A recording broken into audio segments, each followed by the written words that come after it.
Classique. 7h30, 9h, la matinale de Radio Classique avec Guillaume Durand.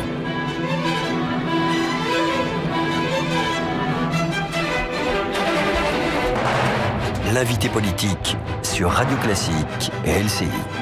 Je suis ravi de vous retrouver. Nous sommes donc en direct sur l'antenne de Radio Classique et de LCI avec Nathalie Kosciusko-Morizet. Je voudrais simplement préciser d'entrée d'abord bonjour. Bonjour. Et bienvenue. Une petite question, ça fait partie des informations de ces dernières heures. Il semblerait que le gouvernement ait supprimé un amendement qui voulait vous écarter du Grand Paris suivant la volonté d'Anne Hidalgo. C'est vrai cette histoire? Ah, c'est pas le gouvernement, c'est le Conseil constitutionnel. Ouais, enfin, avec quand même l'approbation du gouvernement, peut-être. Ah non, pas du tout. C'est le Conseil constitutionnel et contre le gouvernement.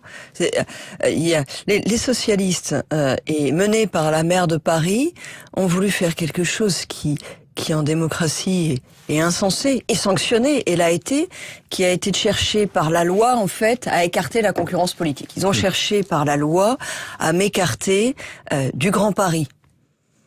Et ça a été sanctionné par le Conseil constitutionnel qui les a censurés, logiquement. Mais enfin, c'est fou de devoir en arriver là. C'est fou de devoir demander au Conseil constitutionnel de faire respecter des principes qui sont des principes fondamentaux. Il y a que dans les démocraties dites populaires que on arrange les élections tout simplement en faisant en sorte de choisir qui va pouvoir. Simplement, je suis présente à tous les conseils des élus, j'y participe depuis longtemps et je souhaite participer à le construire d'une manière ou d'une autre. Alors la crise des migrants maintenant qui est la grande affaire, la crise des réfugiés, il y a des propositions qui tournent dans tous les sens, à gauche comme à droite, et celle de Nicolas Sarkozy ce matin donc dans le Figaro, et on va vous écouter avec beaucoup d'intérêt. Alors prenons par la question qui est la question, disons, émotionnelle. Est-ce que vous trouvez normal que dans ce domaine-là, justement, une photo change comment on peut dire, l'appréciation politique des choses? Je donnerai qu'un seul exemple. Avant la photo, les Français étaient massivement contre, et après la photo, ils sont plutôt pour. On est passé de 55% de gens qui étaient contre en France à 63% de gens qui sont pour. Cette photo, elle est bouleversante, mais est-ce que c'est rationnel? Mais, vous savez, je crois que c'est normal tout simplement d'avoir des sentiments partagés. Et quand on a des sentiments partagés, il y a un moment où, évidemment, on peut pencher d'un côté ou de l'autre. Des sentiments partagés parce que il y a une formidable compassion face à ce qui se passe. Et enfin, depuis des semaines, il y a eu aussi les images des migrants dans la Méditerranée. Il y a eu cette histoire absolument atroce de camions traversant l'Autriche. Et puis en même temps, il y a de l'inquiétude. Et puis on se dit, dans ma ville, il y a des gens qui attendent un logement depuis des années. Est-ce que vraiment on va faire place, en quelque sorte, à des réfugiés? Moi, je crois que c'est parce que tout le monde a naturellement des sentiments partagés qu'il faut que ce soit un moment où les politiques soient forts, et notamment forts sur les principes. Pardon, mais je vais être très ferme là-dessus. Pour moi, font partie de notre identité. On parle beaucoup d'identité, tiens. Font partie de notre identité nationale un certain nombre de principes fondamentaux. Le respect du droit d'asile et le droit du sol, j'espère qu'on en parlera, font partie de notre identité. Mais ça veut dire quoi? Que les migrants à caractère économique sont des gens qui ont vocation à repartir immédiatement chez eux? Oui, ma proposition, en fait, elle est de dire le droit d'asile, ça fait partie de nos principes, ça fait partie de notre honneur. Moi, j'aime pas voir la France à la traîne de l'Allemagne sur ces sujets-là. Le droit d'asile, ça fait partie de notre ADN en France. 60 000 personnes par an. Oui, mais là forcément beaucoup plus. Et quand François Hollande nous dit ce sera 24 000, c'est là notre quote-part, en quelque sorte, sur les 180 000 réfugiés qui sont aujourd'hui en Europe. Mais ce sera plus que 24 000. Il faut pas mentir aux gens, il faut pas mentir aux Français. Ce sera plus que 24 000. Mais je le dis avec netteté. Moi, je trouve que le droit d'asile n'est pas conditionnel. Quand quelqu'un se noie, on lui demande pas ses papiers, on lui tend la main. François Bayrou dit même il est hors de question de trier. Et c'est la tradition de la France. Considère qu'il y a 3 sortes de migrants. Il dit il y a ceux qui sont là pour des raisons politiques, ceux qui sont là pour des raisons qui sont liées à la guerre, et ceux qui sont là pour des raisons qui sont liées à l'économie. Il dit les politiques, pardonnez-moi, on les accueille, les autres, à un moment, il va falloir qu'ils repartent. La proposition que je fais, moi ce que je crois, c'est que le droit d'asile ne doit pas être soumis à condition. Le droit d'asile, il est dans notre tradition, il est dans notre identité. En revanche, pendant cette période de crise, il faut lui donner la priorité. Et dire qu'on lui donne la priorité, ça a des conséquences. Non. on accueille les réfugiés. Mais dire qu'on lui donne la priorité, ça a des conséquences. Et notamment, ça a des conséquences vis-à-vis de l'immigration économique et vis-à-vis du regroupement familial.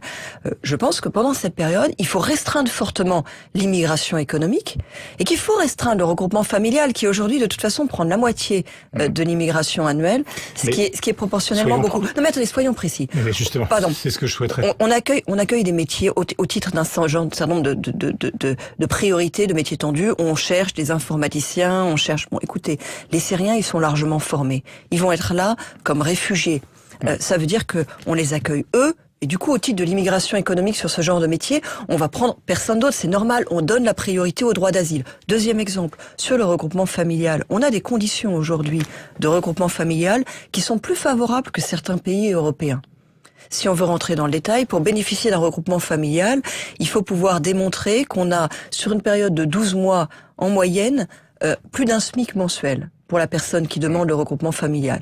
Mais dans ce calcul, en fait, rentrent ce qu'on appelle les revenus de remplacement, les indemnités journalières, les indemnités chômage. Il y a d'autres pays qui ne les intègrent pas dans le calcul, qui disent qu'il faut absolument avoir un boulot pour demander le regroupement familial. Et donc, à terme, ils vont bénéficier de nos aides, donc il va y avoir une sorte Mais moi, ce que je souhaite, c'est qu'on donne la priorité à ceux qui bénéficient du droit d'asile et qu'on restreigne les formes d'immigration ordinaire. Vous dites précis, soyons précis. Les 200 qui viennent d'arriver, imaginons que nous soyons chargés, vous et moi, de ça. Alors, on leur pose des questions. Comment on fait pour dire s'ils sont guerre, économique ou ressortissants de la politique du droit d'asile? C'est une vraie question. Je pense Et aux frontières, qu'est-ce qui fait les frontières? Allez, je pense qu'il faut qu'on soit plus systématique en fonction des pays. C'est-à-dire qu'aujourd'hui, on fait du traitement au cas par cas.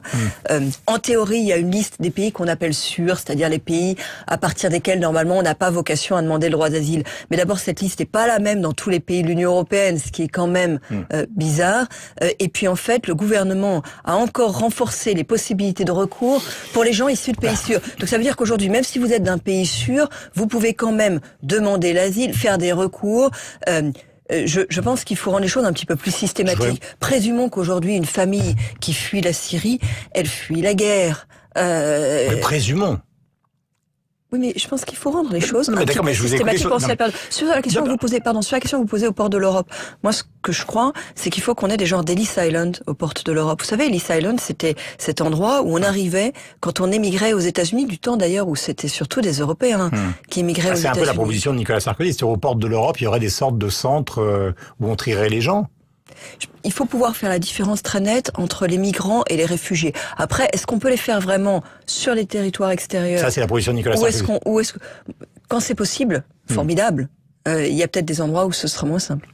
J'ai plusieurs questions. Évidemment, à la base de tout ça, ces derniers temps, en dehors des migrants à caractère écologique ou climatique, réfugiés dits climatiques, il y a quand même la question de la guerre. Ce matin, Nicolas Sarkozy dit, alors il dit pas qu'il faut y aller au sol, contrairement à Bruno Le Maire, mais en tout cas, il va falloir que des experts guident les avions, etc. Donc on va pas régler ce problème si on règle pas l'affaire de Daesh et l'affaire de la Syrie. De ce point de vue-là, quelle est votre solution? Est-ce que vous êtes plutôt Le Maire ou plutôt Juppé? Je pense qu'il faut absolument Le Maire est pour la guerre, l'intervention au sol, Juppé contre. C'est bien que c'est pas des c'est pas des alternatives. Non, mais c'est très grave. Oui, bon, je crois que dit comme ça veut rien dire. Être pour ou contre la guerre, à mon avis, ça veut rien dire. Non, rentrons dans le détail. Au sol, pas pour ou contre la guerre. Rentrons dans le détail. Moi, je crois absolument qu'il faut détruire Daesh. C'est-à-dire, faut aller au bout. C'est ce que dit faut aller au bout de cet affrontement-là. Oui. Je crois aussi que les frappes aériennes, c'est très insuffisant. Et d'ailleurs, on a vu en Irak ce que ça donnait, parce qu'aujourd'hui, on propose d'étendre en Syrie les frappes aériennes. On les mène déjà en Irak. Et en Irak, on nous dit qu'on aurait tué 10 000 djihadistes, mais il y en avait 30 000 avant, il y en a encore 30 000. Pourquoi? Parce qu'il y en a 10 000 autres qui sont arrivés. C'est-à-dire que ça ne permet pas d'aller au bout, en fait, Donc c'est pas des régiments français au sol qui doivent intervenir, mais des experts français, peut-être non, parce des que services spéciaux. Je suis en train de vous dire que l'aérien, les frappes aériennes ne sont pas suffisantes. Oui, maintenant, qu'est-ce qu'on peut faire pour aller plus loin? Il faut quand même s'appuyer sur l'expérience. Quand on a fait en Irak ou en Afghanistan une guerre où on a mis en avant l'Occident, ça s'est finalement structuré en Occident contre Orient, les puissances coloniales, et ça a donné des catastrophes. La guerre d'Irak n'est pas innocente de ce qui se passe aujourd'hui en Syrie. Donc ce qu'il nous faut, c'est une coalition menée par les puissances régionales. Et puis dernière chose, ça sert à rien d'y aller s'il n'y a pas un projet politique. C'est aujourd'hui, qu'est-ce qu'on dit aux millions de tribus sunnites qui sont en fait coalisées autour de Daesh. Parce qu'on fait toujours comme si Daesh, c'était quelques milliers ou dizaines de milliers de barbares. C'est vrai, mais il y a des populations. Et il y a des populations qui en fait ne se reconnaissent plus dans les frontières de l'Irak, ne se reconnaissent plus dans les frontières de la Syrie. S'il n'y a pas de projet politique, il n'y a pas de proposition pour elles.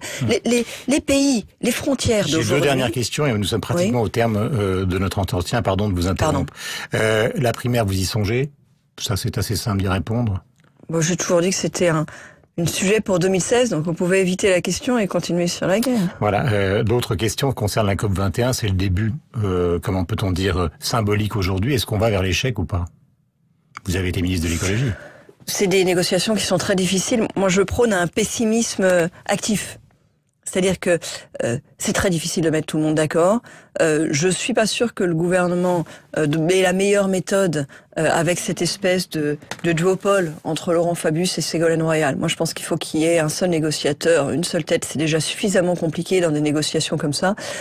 Mais enfin, en même temps, c'est le seul endroit où il peut se passer quelque chose, la COP, en matière de négociation internationale sur le changement climatique. Donc même si c'est très difficile, il faut y aller à fond, essayer d'obtenir quelque chose. Merci beaucoup. Merci donc d'être venu ce matin, Nathalie Kosciusko-Morizet sur l'antenne de Radio Classique et de LCI. On va retrouver nos camarades de LCI évidemment.